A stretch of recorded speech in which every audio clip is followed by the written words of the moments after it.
Dalam rangka mempercepat keberhasilan pembangunan dan meningkatkan realisasi investasi, Dinas Penanaman Modal dan Pelayanan Terpadu Satu Pintu, DPMPT, Kabupaten Muara Enim menggelar rapat koordinasi dan konsultasi penanaman modal subkegiatan sinkronisasi penutupan pemberian fasilitas insentif daerah tahun 2021 di Hotel Grand Zuri Muara Enim, Selasa, 5 Oktober 2021.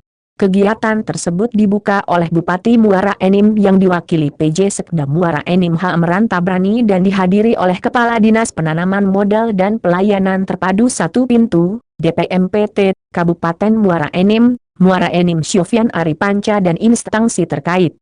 Sedangkan narasumber dari Kementerian Investasi Badan Koordinasi Penanaman Modal Republik Indonesia Wahyono, Kasih Pemberdayaan Usaha DPMPT SP Provinsi Sumatera Selatan Draliani Wirza, Kepala Bidang Penyuluhan Pelayanan dan Hubungan Masyarakat Kantor Wilayah DJP Sumatera Selatan dan Kepulauan Bangka Belitung.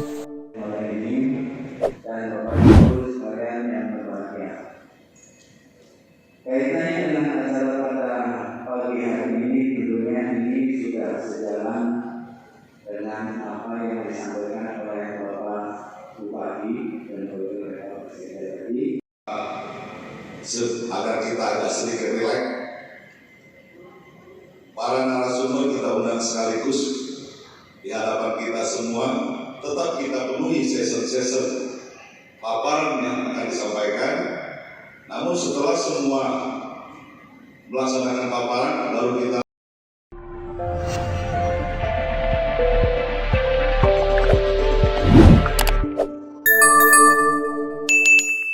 Dapatkan berita update dengan mengklik subscribe, lonceng dan berikan komentar.